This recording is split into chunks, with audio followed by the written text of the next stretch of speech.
উত্তরাতে যে road side মার্কেটগুলো আছে, মূলত যে কোকারিজের ভ্যানগুলা বসে, তো এই ভ্যানগুলাতে জিনিসপত্র আসলেই কি সস্তা নাকি?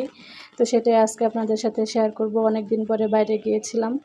আসসালামু আলাইকুম। আশা করছি এই মুহূর্তে যে যেখান থেকে আমাকে দেখছেন সবাই ভালো আছেন। তো সকাল সকালেই আজকে কাজকর্মগুলো শেষ করছি ঘরের, যেহেতু একটু বাইরে যাব। আর মূলত হাসপাতালে যাব রুগী দেখার জন্য। তো রুগী দেখার যেহেতু রুগীর পাশে একটু বসতে হবে, থাকতে হবে, তাই হাতে একটু সময় নিয়ে ঘর থেকে বের হচ্ছি। তো এই জন্য সকাল সকাল কাজগুলো শেষ করছি আর রান্নাবান্নাটা সকাল সকালই সেরে নিচ্ছি।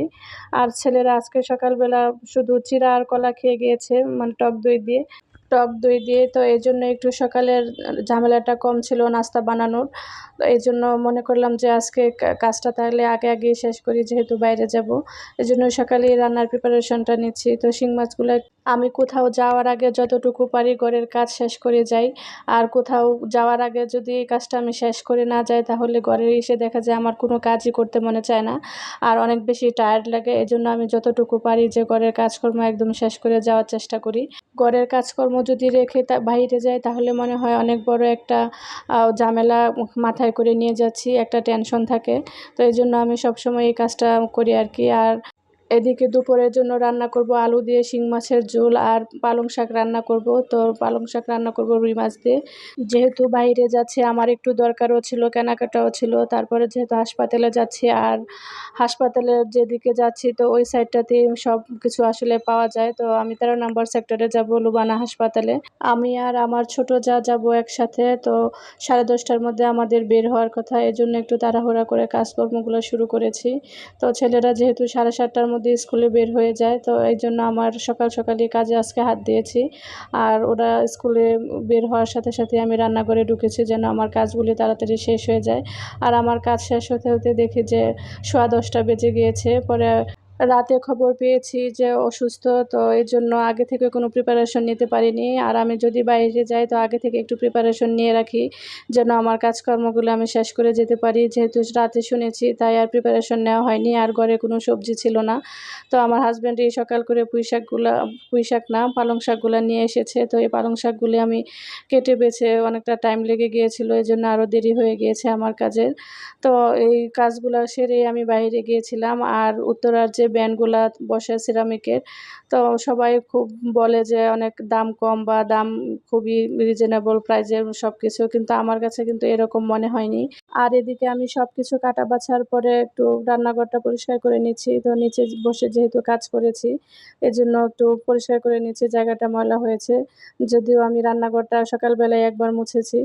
আর এদিকে আমার কিছু কাপড় বারান্দায় শুকাতে দিতে হবে। তো আর রাতে কিছু কাপড় দিয়েছিলাম, তো এগুলাও শুকিয়ে গিয়েছে। এগুলো এখন নিয়ে আসলাম। তো বারান্দায় কাপড় দিয়ে মূলত আমি কাপড়গুলা শুকাই, ছাদে আর নিতে হয় না, কারণ আমার বাসায় প্রচুর রোদ আসে। এজন্য আমাকে আর ছাদে যেতে হয় না। তো কাপড় আমি শুকাই, তো আমার যে 4টা বারান্দা আছে, তো 4টা বারান্দাতেই কাপড়গুলা শুকানো হয়ে যায়। ছাদে আর যাওয়া লাগে না। আর আজকে এত বেশি রোদ ছিল আর এত বেশি গরম ছিল, বারান্দায় আসাই যাচ্ছিল না। খুব কষ্ট করে বারান্দায় কাপড়গুলা নেড়েছি। তো 4টা বারান্দায় কাপড় দিয়েছি অল্প অল্প করে, যাতে তাড়াতাড়ি করে শুকিয়ে যায়।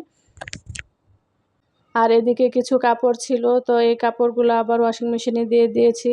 আর ছেলেরা স্কুলে যাওয়ার পরে দেখা যায় একবার কাপড় হয়, ওরা স্কুল থেকে আসার পরে একবার কাপড় হয়, আবার রাতে আরেকবার কাপড় হয়। তো প্রত্যেকদিন অন্তত 3 বার আমার ওয়াশিং মেশিনটা চলবেই। তো এটা একদম রুটিন। মাঝে মাঝে মনে হয় যে সারাদিনে একবার কাপড় ধোয়া হয়, না হয় প্রতিদিনই 3 বার থেকে 4 বার আমার ওয়াশিং মেশিনটা চালু হয়। তো এত বেশি মানে ইউজ করার পরও আলহামদুলিল্লাহ 2 বছর হয়ে গিয়েছে ওয়াশিং মেশিনটা, কোনো সমস্যা হয়নি, ভালোই হয়েছে। তো এদিকে কাজ করছে আর আমার রান্নাগুলো কমপ্লিট হয়ে গিয়েছে। তো আমি যে পুঁইশাক রান্না করেছি আর শিং মাছের ঝোল আলু দিয়ে। তো এখন কিছুটা সময় ছিল হাতে, তো ভাবলাম যে রান্নাঘরটা একটু পরিষ্কার করে তারপরে যাই। তো এই রান্নাঘরটা পরিষ্কার করতে গিয়েই আমার অনেকটা টাইম চলে গিয়েছিল। তো তাড়াহুড়া করে বের হয়েছি। আবার যেহেতু আমার ছোট ছেলেকে স্কুল থেকে আনতে হবে, 12:30টায় ওর ছুটি। তো যে আমি ওকে অবশ্য আনতে পারিনি, পরে স্কুলে ফোন দিয়ে বলেছিলাম আমার বড় ছেলেকে ওকে নিয়ে যাওয়ার জন্য। পরে আমার বড় ছেলে ওকে বাসায় নিয়ে চলে আসে। আমার আসতে একটু দেরি হয়ে গিয়েছিল। আর বাহিরে গেলে আসলে সময়টা ওইভাবে মেনটেন করা যায় না। তো গিয়েছিলাম হাসপাতালে। তো হাসপাতালে রুগীর এখানে আর বেশিক্ষণ বসতে পারিনি, কারণ রুগী আইসিইউতে ছিল। আর আমরা ভেবেছিলাম যে বেডে আছে, পরে গিয়ে দেখি যে রুগী আইসিইউতে। তো আইসিইউতে তো আর থাকা যায় না, জাস্ট একটু দেখা করে শুধু চলে এসেছি। তবে আলহামদুলিল্লাহ এত বেশি প্রবলেম নেই, সুস্থ আছে। আইসিইউতে রেখেছে ডাক্তাররা একটু দেখার জন্য যে কী অবস্থা। আর প্রাইভেট ক্লিনিকগুলোতে বা প্রাইভেট হাসপাতালগুলোতে মনে হয় এটা একটা বিজনেস, যে যত বেশি আইসিইউতে বা যত বেশি রাখা যায় হাসপাতালে তাদের ততটাই লাভ। আগের দিন রাতে রুটি বানিয়েছিলাম, তো এই জায়গাটা আর পরিষ্কার করিনি। আর এই রুটির যে আটাগুলো বাতাসের কারণে উড়ে, তো এগুলো এমন সাদা হয়ে গিয়েছে। আর আমি রুটি বানানোর পরে সবসময় চেষ্টা করি আশেপাশের জায়গাটা পরিষ্কার করে রাখার জন্য, যেহেতু সাদা সাদা মানে দেখা যায়, আটাগুলা দেখতে খারাপ লাগে। তো রাতে আর পরিষ্কার করিনি। তো সকালবেলা আর টাইম হয়নি, তো ভাবলাম যে দেখতে বৃষ্টি লাগছে, একটু পরিষ্কার করে নিই। তো এগুলা পরিষ্কার করতে গিয়ে আসলে দেরি হয়ে গিয়েছিল। আর ওই দিন এত বেশি গরম ছিল, বাহিরে গিয়ে একদম অস্থির লাগছিল। তারপরেও কিছু জরুরি কাজ ছিল, তো ওই কাজগুলোও সারতে হবে, এজন্য আসলে গিয়েছিলাম। আর কিছু কেনাকাটাও ছিল, তো বিছানার চাদর কিনতে হবে, তো এজন্য আরও গিয়েছিলাম। আর যে জায়গায় বিছানার চাদরের জন্য গিয়েছি, তো এখানের কালেকশনগুলো খুব ভালো, খুব সুন্দর সুন্দর চাদর থাকে, এজন্য এখানে থেকেই মূলত চাদরগুলো আমি কিনি। আর অনেক দিন হয় বিছানার চাদর কেনা হয় না, তো এজন্যই চাদর কিনতে বাইরে গিয়েছিলাম। ৩টা বিছানার জন্য ৩টা চাদর কিনবো, কিন্তু চাদর কিনতে গিয়ে আমি 2টা কিনেছি, আর বাকি টাকা দিয়ে আমি কুকারিস মানে সিরামিকের জিনিস কিনে ফেলেছি। 3টা চাদর আর কেনা হয়নি। তো উদ্দেশ্য নিয়ে গিয়েছি আরেকটা, কিন্তু হয়ে গিয়েছে কিন্তু অন্যটা। তো এটাই সবসময় হয়।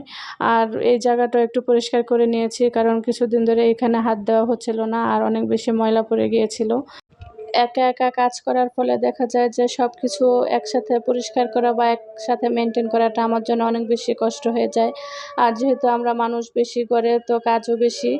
আর মানে যাদের এক বাচ্চা, তো তাদের জন্য একটু কাজ কম থাকে, একটু প্রেশার কম থাকে। আর আমার বাচ্চা যেহেতু 3টা, তো আমার কাজটা একটু বেশিই থাকে, আমার প্রেশারও বেশি থাকে।